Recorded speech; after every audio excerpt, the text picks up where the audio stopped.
Salut les Home Talkers, je suis Donna de Funky Junk Interiors, où je blogue sur des projets de recyclage créatif depuis près de 20 ans. Bienvenue dans mon atelier, là où tout commence. Ça a été un vrai plaisir de partager autant de projets avec Home Talk au fil des années, allant de simples projets de week-end à des transformations vraiment impressionnantes. Alors aujourd'hui, j'ai une petite surprise.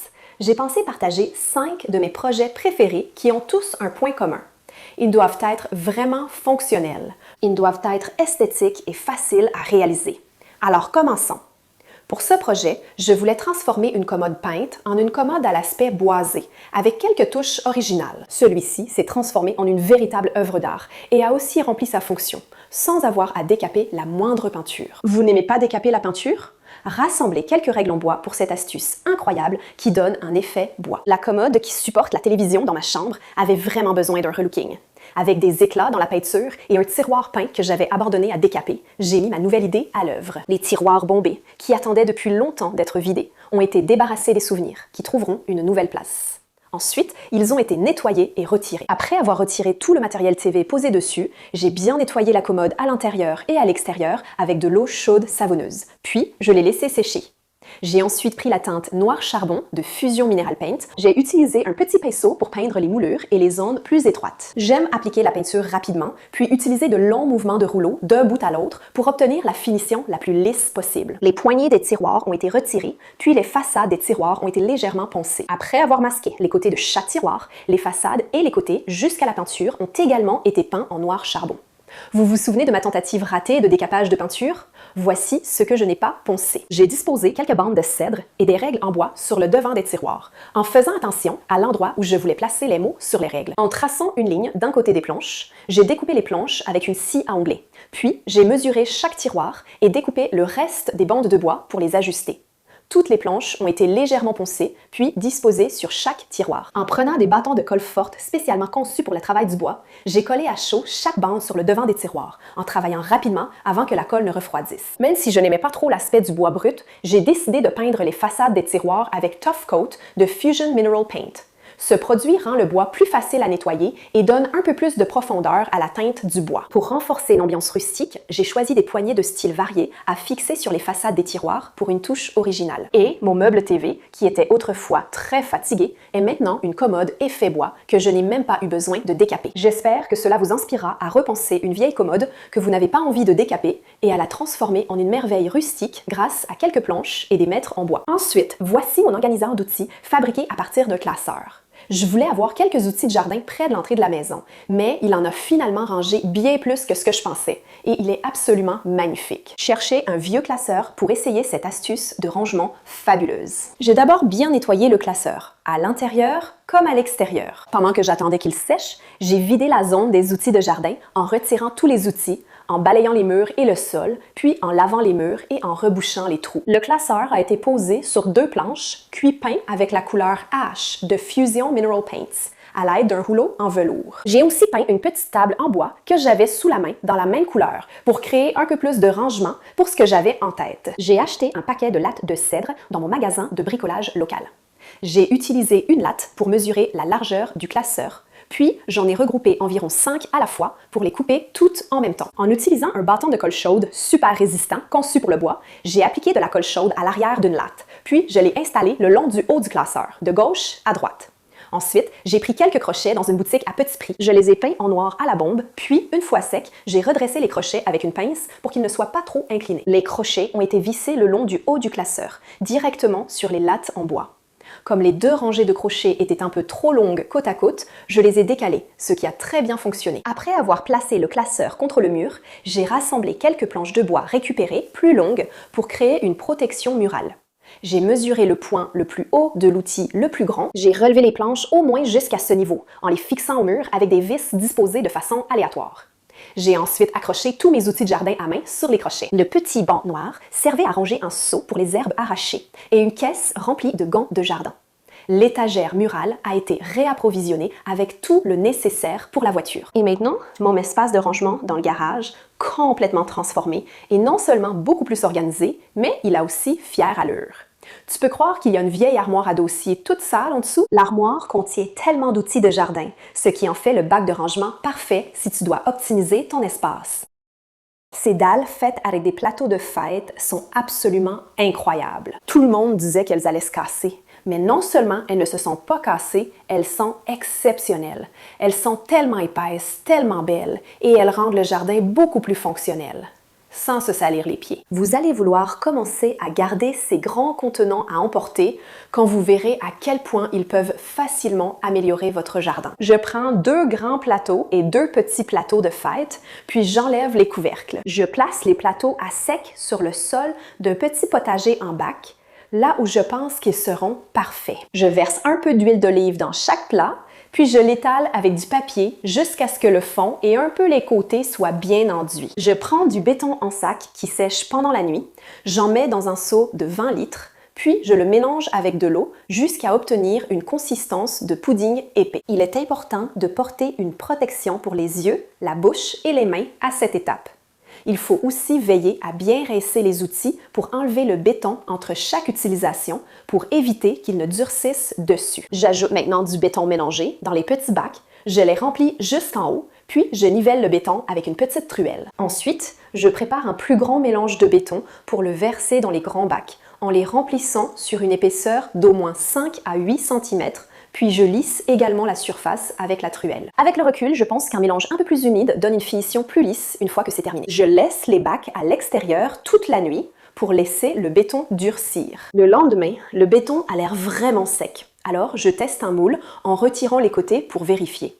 Ça a l'air bien. Je retire maintenant tous les bacs en tirant doucement sur les côtés de chaque bac. Puis, je retourne chaque dalle de béton sur ma main, tout en les posant délicatement sur du carton pour les protéger. Je brosse maintenant les résidus de béton friables qui pourraient rester tout en admirant tous ces détails impressionnants sur les bords. J'ai aussi remarqué qu'aucun des bacs ne s'est fissuré lors du démoulage, ce qui veut dire qu'ils sont réutilisables si vous souhaitez en fabriquer d'autres assortis. Maintenant, chaque pierre en béton est placée dans le potager, puis déplacée jusqu'à ce que je décide exactement où je veux que chacune d'elles aille. Une fois positionnées, je place un niveau à bulles sur chaque pierre, puis je les mets à niveau en ajoutant un peu de terre en dessous. Et je suis maintenant l'heureuse propriétaire d'un chemin de dalle personnalisé que je peux utiliser pour traverser mon potager sans marcher sur la terre. La plupart du temps, je suis généralement pieds nus quand je vais voir le jardin, donc cela va m'être très utile pour garder mes pieds beaucoup plus propres. Cependant, cela permet aussi de garder les chaussures propres, surtout quand il pleut. Les dalles sont parfaitement disposées, à une distance confortable, donc je n'ai pas besoin de faire d'efforts pour atteindre chacune d'elles. Je trouve que les formes rendent le jardin encore plus charmant et unique, bien plus que de simples dalles rondes ou carrées que l'on achète en magasin. J'espère que cela vous inspirera à envisager de récupérer quelques plateaux de fête pour essayer de fabriquer vos propres dalles, car elles sont vraiment faciles à réaliser. Je suis complètement sous le charme de ce porte-manteau transformé en support pour plantes. Mon Dieu, cela a transformé un simple coin salon en un espace qui vous invite à entrer. On a tout de suite envie de s'asseoir et d'en profiter, avec une façon particulière de mettre en valeur son utilité. Aujourd'hui, je vais transformer un vieux porte-manteau super cool en quelque chose de vraiment sympa pour un porche ou une terrasse. J'ai un très joli coin salon dans le jardin, mais il est un peu ennuyeux et je ne veux rien percer dans le mur en stuc. Alors, voici ce que je vais faire à la place. Comme le support avait plusieurs années de saleté accumulée, je lui ai donné un bon coup de nettoyage, ainsi qu'aux 2 supports pour suspendre des plantes. J'ai aussi utilisé un nettoyant Simple Green, ce qui m'a aidé à enlever la crasse plus ancienne. Mon idée de départ était de repeindre cette pièce, mais après avoir regardé la patine bicolore, je n'ai pas pu le faire. Donc, je vais travailler avec ce qu'il y a, mais je vais quand même le protéger. Le support a ensuite été légèrement poncé pour enlever les bords rugueux, tout en préservant la patine d'origine. Je voulais que le support ait un détail supplémentaire pour s'accorder avec le thème que j'ai choisi. J'ai attrapé un vieux couvercle de caisse à fromage que j'avais déjà teint d'un côté. J'y ai réalisé au pochoir une enseigne de café en utilisant de la peinture minérale Fusion couleur noir charbon. Cependant, n'importe quelle jolie enseigne adaptée à votre thème peut être trouvée dans un magasin discount ou même sur Amazon. Les supports ont également été retouchés là où c'était nécessaire. J'ai ensuite retiré 2 des crochets du support sur des côtés opposés. Puis, j'ai vissé les 2 crochets pour plantes à 2 hauteurs différentes. Le bas du support était pré-percé avec des trous sur les 4 côtés pour faciliter l'installation. J'ai percé un trou sur le dessus du panneau de café, puis je l'ai fixé à l'un des crochets du support à plante avec une vis. Mon coin salon a ensuite été réorganisé pour décider où placer chaque élément. Le support a ensuite été fixé à la terrasse en bois par les trous du bas. Ensuite, j'ai sorti les plantes. Pour protéger davantage le support, j'ai appliqué un produit de protection contre les intempéries. Puis, j'ai essuyé l'excédent là où je savais qu'il n'adhérerait pas. J'ai également passé une couche sur le devant et l'arrière de l'enseigne du café. Je n'arrive pas à croire qu'il a suffi d'ajouter quelques plantes pour rendre cet espace extérieur tellement plus accueillant. La hauteur du support a permis de disposer les plantes à différents niveaux. Et l'enseigne vous donne vraiment envie à vous asseoir un moment pour savourer une boisson relaxante. Ou j'espère que cela vous donnera envie de chercher de vieux porte-manteaux pour en faire un joli support à plantes avec votre propre pancarte. Où placeriez-vous le vôtre? Cette fleur pour mon jardin, fabriquée à partir de pales de ventilateurs de plafond, a eu un résultat vraiment inattendu. Et c'est grâce à l'utilisation de 2 types de pales différents qui lui ont donné un effet en 3 dimensions vraiment spécial. Ne jetez pas ces vieilles pales de ventilateurs de plafond avant d'avoir essayé ceci. Après avoir choisi quelques pales de ventilateurs de plafond blanches, j'ai disposé 2 styles différents autour du périmètre d'une petite planche à découper en bois, le plus beau côté vers le bas.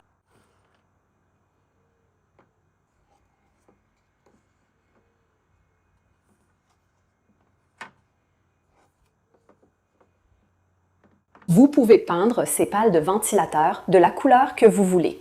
Mais comme j'adore le blanc et les tons neutres, je vais les laisser blanches parce que j'aime les fleurs blanches, surtout les marguerites. En choisissant le côté blanc de 4 pales plates, j'ai percé des trous à l'arrière, puis je les ai fixés à la planche à découper avec des vis.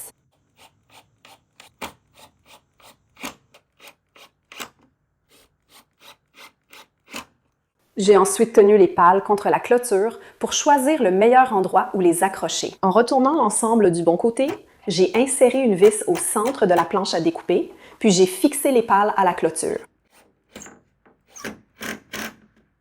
En attrapant 4 autres pales encore fixées à leur support, je les ai attachées à la clôture avec des vis entre les autres pales, ce qui leur a donné un effet surélevé vraiment sympa.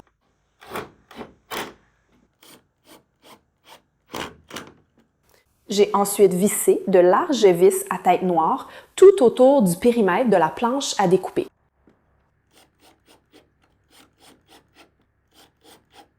J'ai presque recouvert toute la planche à découper de vis pour ajouter de la texture, jusqu'à ce que j'aie une nouvelle idée. J'ai noué de la ficelle à une vis, puis j'ai passé la ficelle d'une vis à l'autre, imitant un projet d'art avec du fil. J'ai ensuite fouillé dans mon abri de jardin et j'ai trouvé un vieux morceau de tuyau d'arrosage. Le tuyau a été placé à la tête de la fleur, puis fixé à la clôture avec une vis. J'ai ensuite enroulé le tuyau en lui donnant quelques courbes fantaisistes pour finir par orienter l'extrémité vers le bas, comme s'il poussait depuis le sol. Je me suis assurée que les courbes étaient jolies et fluides et que les vis n'entraient pas trop profondément dans les trous, pour un aspect vraiment libre et naturel. J'ai ensuite cherché d'autres objets qui, selon moi, pourraient ressembler à des feuilles intéressantes.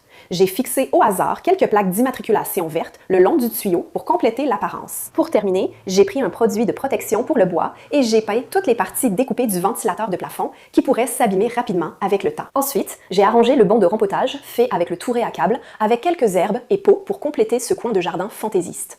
La fleur, faite avec le ventilateur de plafond, attire vraiment l'attention et apporte une touche d'originalité et de gaieté. Cela met en valeur le thème du jardin, tout en ajoutant une touche de fantaisie et de charme. Et j'adore la façon dont les feuilles faites avec des plaques d'immatriculation se marient avec les motifs originaux des boîtes de café, ajoutant de la couleur et de l'intérêt. J'espère que cela vous inspirera à sortir quelques pales de ventilateur de plafond pour apporter une touche de fantaisie dans votre propre jardin cet été.